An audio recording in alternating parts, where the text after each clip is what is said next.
These are the best watches of 2024.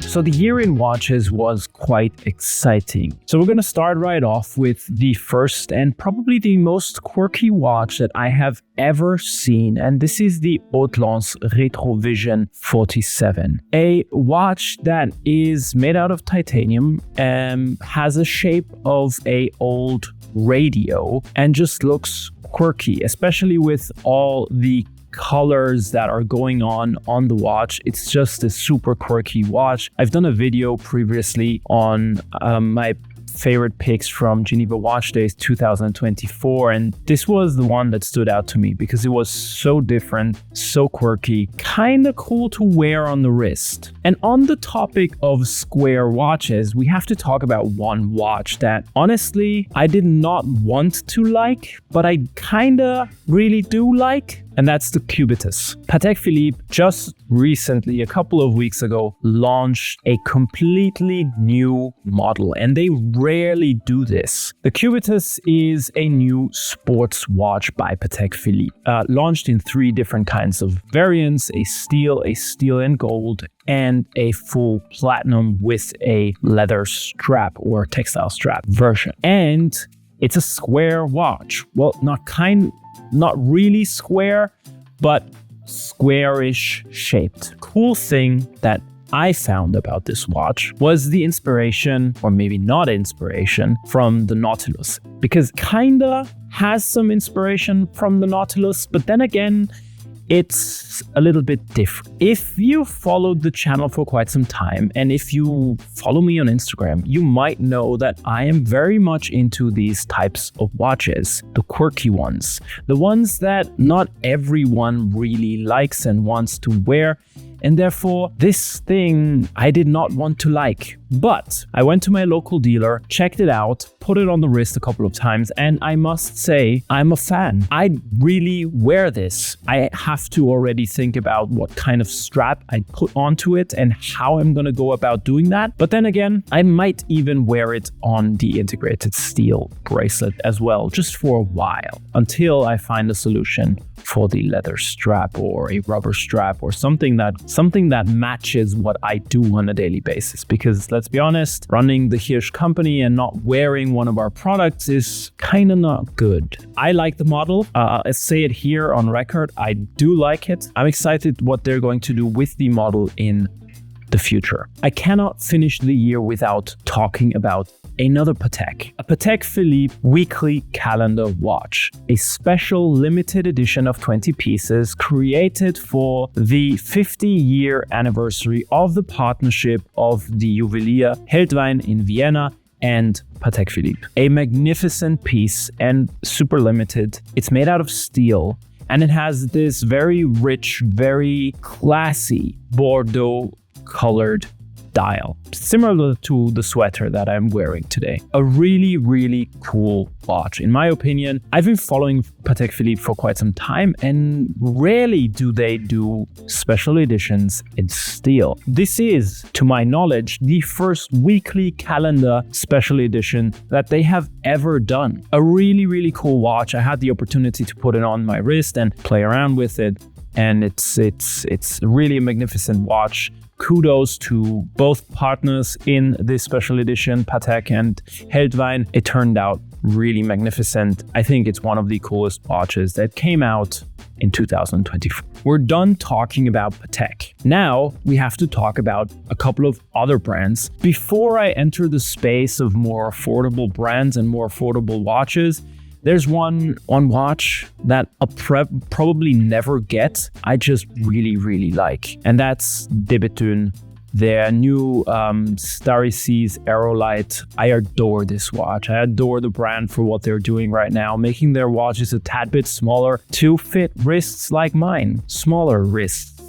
Or more average sized wrists. I don't know what you want to call it. But these watches are so well executed, made out of titanium or zirconium, depending on what they're doing. The dial of the aolite is made out of a meteorite, then it's colored, then it has their starry seas pattern on it. The watch is magnificent. Let's just put it that way. The dial is executed in a way that's just simply incredible. I really liked the first edition, the Starry Seas, because of its size and because of its clean, minimalistic approach. But then again, you have so much to look at because the dial has this random guilloche, and then you have the stars implemented into them. It's just an incredible watch. Probably never gonna get it because it's already sold out and it's super special. Who knows what's gonna happen in the future. I really like what Devon is currently doing. I appreciate the brand for not only making futuristic designs and implementing them into the watches, the respective sizes that come with these designs, but actually going a step further and thinking about how are these watches actually worn and how can we make or how can we use the same aesthetic, the same approach, but make it a bit smaller.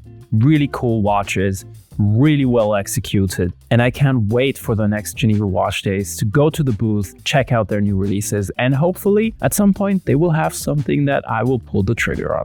One more watch. I cannot finish this year without talking about Cartier. Their watches are elegant, super simple to wear, and just comfortable. They match my personal style the most. I've been wearing my Cartier Tank Must, the black monochrome version that came out, I think, in 2022, a lot in the last couple of weeks. I just love the watch. And this year, Cartier launched a bunch of cool watches that I'm not going to talk about in this video, but I want to point out one particular piece, and that is the Cartier Santosh du Mont Rewind, a watch that runs counterclockwise. And they've done these kind of things in the past, but the fact that they're bringing this type of aesthetic and this type of quirkiness back into their current lineup is just incredible. The watch, unfortunately, is limited to 200 pieces, is made out of platinum, has a carnelian stone dial, and the indices or indexes are set counterclockwise, and the watch actually runs counterclockwise. Super cool watch, super fun. This just goes to show what Cartier is actually able to do, how rich the archives are and the history is in terms of different types of aesthetics, shapes, and in the end, different kinds of watches. It's a mechanical movement. I love that. Unfortunately, my Tank Must is not a mechanical movement. I wish it were. It would be super cool. But yeah, that's it. Last, but certainly not least, well, kind of two more watches to go, but let's wrap it up here, because I could keep on going and rambling about my favorite watches. There's actually no end to this. But I'd like to point out two more watches that came out this year. One is a Longines Legend Diver 39 in a, well, new colorway, a couple of new colorways. They put in these pastel kind of colored Legend Divers. And the one I want to point out is the gray version. I like this watch. I like the original version in the black and blue dial colors, but the fact that we have no date, the size is perfect. It has 20 millimeters of lug width, and the gray is kind of this, it's a very rich gray, and it matches to different kinds of outfits, and it seems very elegant. But then again, due to the Legend Diver aesthetics, it's a casual watch, but you can wear this watch in different kinds of variants. And my friend Burak has this watch. I made a strap for him, a Bologna in gray, and it looks fantastic. The watch is a completely different watch if you put on a, well, leather strap. I just wanted to point this one out because I really like the watch. I like the launch, and Longines is turning up right now. They're putting out really cool watches. The prices are good, and I'm eager to learn and see what they're gonna come out with next year. To end this whole section of best watches of 2024, I have to mention a collaboration between Tag Heuer and Kith, a sneaker lifestyle brand from the US, reviving their iconic Formula One watches. I did not buy a Kith collaboration, but I found one of the original Formula Ones by Tag Heuer. I found it in my father's collection, actually. Watch wasn't working. I changed the battery and put on a cool strap, and I've done a video on the watch. There are more of these on the way. So yeah, I fell down this rabbit hole, but it's similar to Swatch. These watches aren't super expensive, but they are very cool. And I like the aesthetic, and it's very much the zeitgeist of what is happening right now and very much on trend. So well done, Tag Heuer and Kith, to reviving these watches. And I do hope that they bring back the originals maybe someday at a more affordable price point than the 1,500 for the Kith collaboration, because that would be cool. It would be kind of interesting to see the play between Swatch and Tag Heuer. I picked up a vintage piece, picked up more than one of these vintage pieces, but more on that sometime in the future. I wore this watch basically the whole summer. It was such a fun watch to wear, and I really enjoyed it, and it's so cool. That's all I want to say about it. It's really cool. I liked it, so it's an honorable mention. Have to put it in here, and that's it.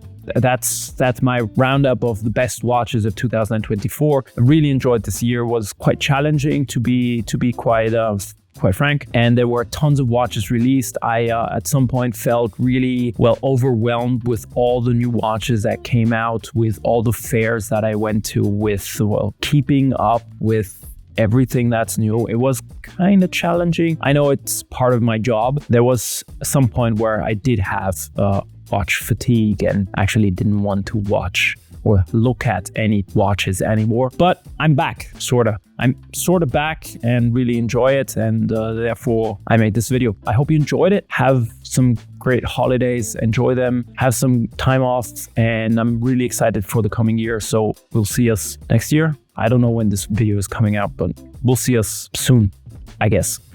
Thank you very much for watching. If you want to watch my other roundups of best watches of a certain year, here are 2 for you to check out. Don't forget to subscribe. Yeah, if you feel like it, put a thumbs up. See you in the next one. Bye-bye.